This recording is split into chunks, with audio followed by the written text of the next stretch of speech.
বহরমপুরে হর ঘর তেরঙ্গা যাত্রায় জাতীয় পতাকা হাতে জেলাশাসক বিধায়ক সহ প্রশাসনিক আধিকারিকরা।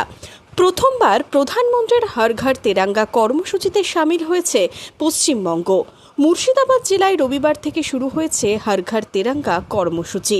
সোমবার জেলা প্রশাসনের পক্ষ থেকে তিরঙ্গা যাত্রার আয়োজন করা হয়। এদিন জেলা প্রশাসনিক ভবন থেকে শুরু হয় তিরঙ্গা যাত্রা।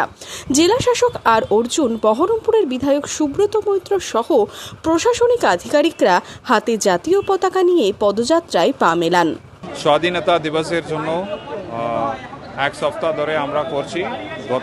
গতকাল 9 তারিখ আমরা শুরু করেছিলাম, বাইসাইকেল র্যালি দিয়ে শুরু করেছিলাম। আজকে আমাদের পশ্চিমবঙ্গ সরকার, মুখ্যমন্ত্রী সাহেব কলকাতাতে একটা প্রশাসনের মধ্যে শুরু করেছে। এটাও আমরা আমাদের জেলা স্তরে প্রশাসন হিসাবে আমরা হর ঘর তেরঙ্গা ক্যাম্পেইনটাকে শুরু করছি। এবার স্বাধীনতা দিবসে প্রতিটি বাড়িতে জাতীয় পতাকা উত্তোলনের উদ্যোগ নেওয়া হয়েছে।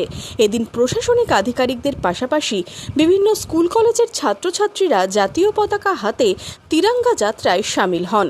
বাড়িতে তিরঙ্গা পতাকা উঠাতে হবে।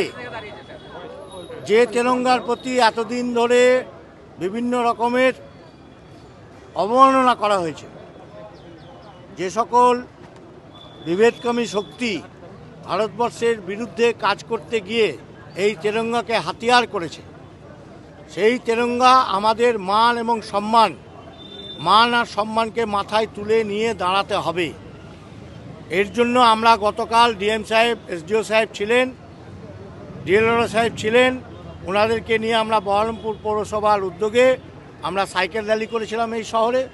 আজ ডিএম সাহেব, এসডিও সাহেব আছেন, আমাদের এডিএম সাহেব আছেন, আমাদের আইসি সাহেব আছেন, এনাদের উদ্যোগে আমরা আরেকটি পদযাত্রা সামিল হচ্ছি, যাতে প্রত্যেক মানুষ তার নিজের বাড়িতে তিরঙ্গা পতাকা 15ই আগস্টের দিন উত্তোলন করে।